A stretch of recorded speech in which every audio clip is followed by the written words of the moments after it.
It's no secret that the third installment of the Evangelion rebuilds is the least appreciated by fans. The tetralogy, which is already divisive, reaches its weakest point in this entry. It's easy to see why.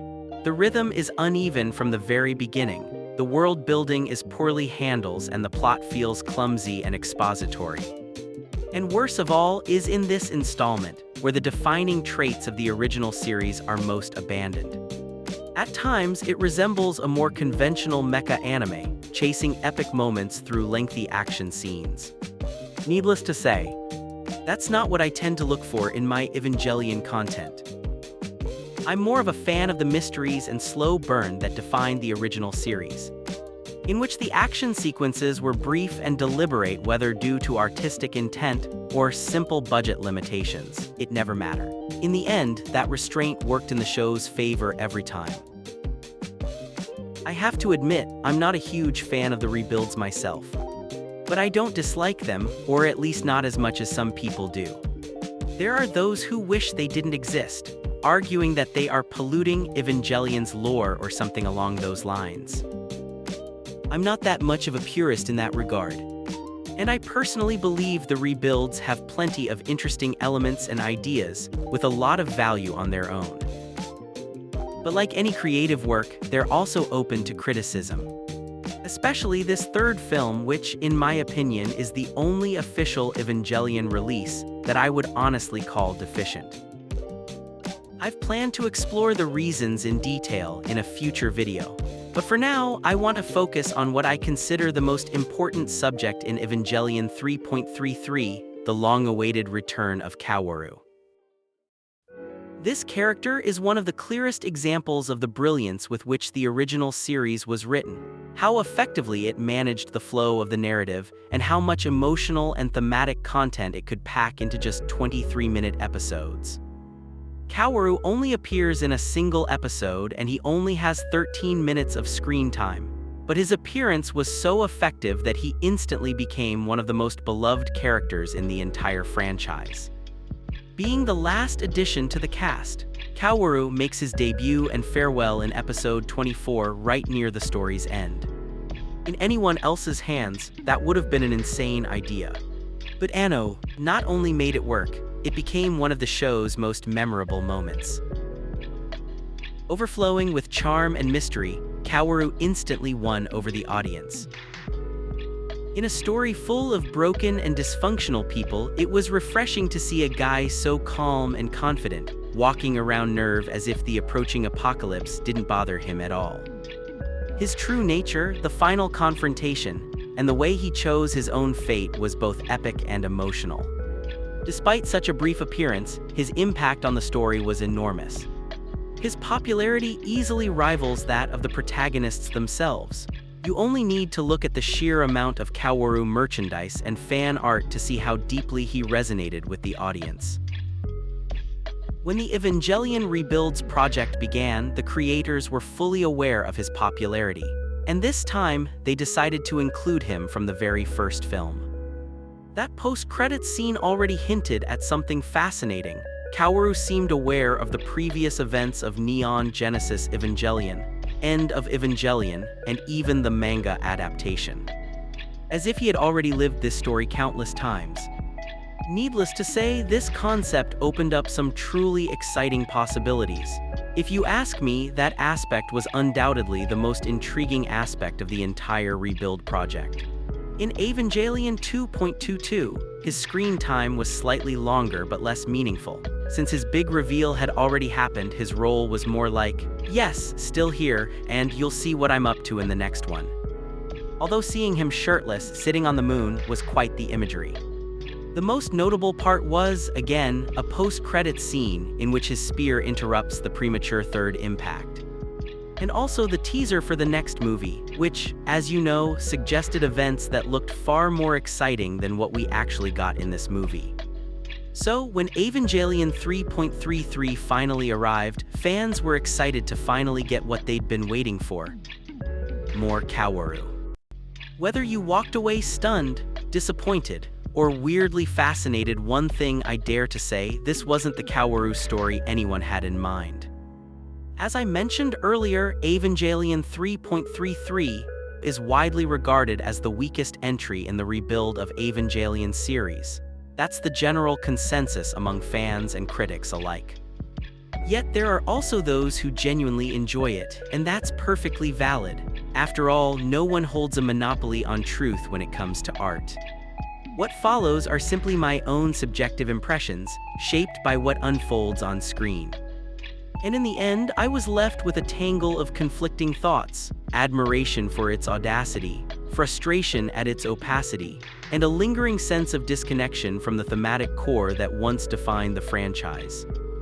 In my previous video, I explored how Anno had to shatter his protagonist to make the ending work. Here, things are quite different. Even though this Kaworu is literally the same character who appeared in the 90s, he couldn't feel or act more different from his original counterpart. Yet, to be fair, the immense time gap and the cyclical nature of history can satisfactorily justify and explain these changes in his personality. It's by no means a cheap trick Anno pulled out of thin air. Broadly speaking, Kaworu serves the same narrative purpose in both versions: a mysterious figure who approaches and connects with the protagonist, only for his inevitable death/sacrifice to leave that protagonist emotionally devastated to face the catharsis that is waiting in the ending. But let's look at how each interpretation handles that idea. The original Kaworu from the 90s was, frankly, a total badass. There's no other word for it. From his quasi-divine presence and the air of mystery surrounding him, to his revelation as an angel with astonishing abilities. He could levitate, seize control of an Eva remotely as if it were a mere puppet. At one point deploys the most powerful AT field ever recorded, so strong in fact that it disables nerves tracking systems entirely. Kaworu seems so far above humanity that even the most advanced technology looks trivial to him. When he finally reached his destination and was standing before what is seemingly the most heavily protected door on Earth, he didn't even need to destroy it. With a simple glance, he bypassed the security system which, considering Nerve's budget, could very well be the peak of human engineering. And then, we have Kaworu from the rebuilds. Yes. Well, he knows how to play the piano. Also, he doesn't get dizzy at high altitudes. In this version, he's portrayed as a perfectly normal guy. Just another EVA pilot. No special powers, no veil of mystery. He's simply there. Stripping him of his most defining traits was, to say the least, a strange decision. But fine. Superpowers alone don't make a great character. What truly matters is what a character feels, how they confront their problems, and how their choices shape the story as a whole. So it wouldn't be fair to judge these two versions of Kaworu solely by their abilities. After all, each was written from a different creative intent and emotional perspective. A character can be interesting for what he can do, but also for what he has to say. So, what does the original Kaworu have to say? Quite a lot, actually. In barely 13 minutes of screen time, he becomes the most reliable source of information for several of the show's biggest mysteries. Through his quiet reflections on life and humanity, we learn that Lilim is likely the true name of mankind. He's the first and only character in the entire franchise that provide a clear explanation of what an AT field really is. He's the one who foreshadows that Unit 2 contains a soul that prefers to remain hidden, which is a detail that later becomes crucial.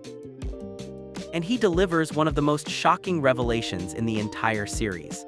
That creature in the basement is not Adam but Lilith. I don't need to tell you how important that is. Again, and sorry for keep hammering this point, but all of this packed into a single episode.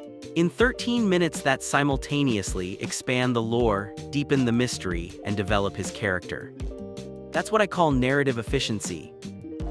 Now let's turn to the rebuild version and see, what does this Kaworu have to say? I won't sugarcoat it. Pure nonsense. You see, this Kaworu has absolutely nothing interesting or remarkable to say. And that's a major problem. Try to recall a single memorable line from him in this movie. You probably can't. Despite supposedly being aware of countless past iterations of these events. Despite having lived this cycle over and over, and therefore should be several steps ahead of everyone else. In this film, he has nothing to offer but nonsense and the very deceptions he himself fell for a long time ago. The entire idea that this self-aware Kaworu that is carrying knowledge from other timelines could alter the course of events in some new ways was completely wasted here. Or maybe happened off-screen. Could have been an important point in the movie we didn't saw. Because it doesn't exist. But fine. It's clear that this time the character was written with a different sensibility and a different set of intentions. Still, since his ultimate purpose remained the same, it's worth examining how both of their stories came to an end. The original Kaworu is the only angel who actually reaches his goal, to find Adam. His purpose is somewhat ambiguous. What I understand is that his aim was to become one with Adam. Similar to how Ray merges with Lilith. But upon seeing that this being isn't truly Adam but Lilith, he realizes he has nothing to do here, other than causing harm. Something he doesn't desire. But more importantly, after having connected with a human being and witnessing the extremes humanity has gone to continue existing. Even creating abominable clones of Adam to protect themselves from the angels. He makes his choice. As the last angel and now without a purpose, he decides to die and leave the world to the Lilims. And what could be more meaningful for him than having the person he cherishes most be the one to end his life? Kaworu's journey in the rebuilds is similar in purpose, but completely different in execution. Here, his entire motivation revolves around Shinji. Having met him in previous cycles, this time he resolves to do everything he can to help him. And when he finally finds him, Shinji is once again lost and desolate, this time for having unintentionally ruined the world. Kaworu decides to guide him, first toward inner peace, then to take the next step and restoring the world itself. But the plan turns out to be a farce orchestrated by Seal and Gendo. And despite realizing he's been deceived, Kaworu's final moments aren't filled with anger or frustration but quiet sorrow, perhaps for failing Shinji once again. Or for realizing that no matter what he does, the cycle can't be broken. And yet his last words are simple and hopeful. Don't give up. Keep searching for the peace you deserve. So, in this film, Kaworu takes on a much more passive role, relegated to a secondary character whose main purpose is to serve as a metaphor for the impossibility of being saved by someone else. No one can lead you to your destination. No one can carry your weight. You must first decide what salvation means to you, and then find your own way to achieve it. If you let someone else decide that for you, no matter how well-intentioned they may be, you're already lost.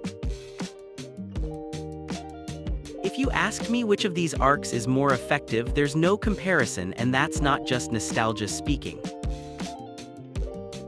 Of course, the approach is different. In the rebuilds, the goal was to portray a softer, more human and self-sacrificing Kaworu, but the original already achieved that and more.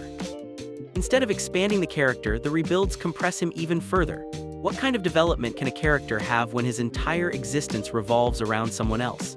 In this movie, he is denied even the simplest things, like having interactions with other characters or pursuing any goal beyond being the protagonist's helping hand, and for a doomed cause, no less. Also, stripped of his angelic abilities, what's left? Just a boy who, despite having privileged knowledge and seemingly having years of planning, here, in his presumed last chance, ends up more naive and gullible than ever. Despite my criticism, I still believe Kaworu is, by far, the best thing about this movie. But even so, it's frustrating when so much setup leads to a payoff that is so out of left field. I'll be honest, my original idea was to make a video about how Hideaki Anno ruined a memorable character. But looking closer, that's not quite true. What he did was take him down unexpected paths I personally didn't like. After so many years, my expectations were delusional. At first, I thought we were heading toward a reinterpretation of episode 24. But this time through the lens of the rebuilds, something grander, more explosive, and cinematic. But that trend of thoughts was silly to say the least.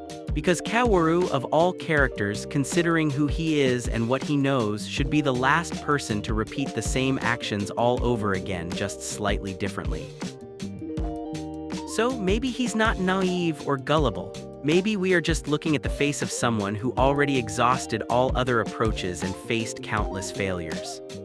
Maybe he's simply tired and has convinced himself that this time, somehow, things will finally work out. Or maybe he doesn't even have high hopes this time, but has simply resorted to just enjoying the moment at least, fully aware that when everything inevitably collapses again, it will hurt just as much as it always has. We can say that none of this contradicts his character. He wasn't changed, even if we have to fill in the gaps ourselves with speculation and personal interpretations. But that's exactly what makes it so disappointing. We have always known so little about him, and here, we learn almost nothing new. Because nothing in this story is about him, it's all about Shinji. This film, despite being the perfect opportunity, has completely refused to give us more Kaworu.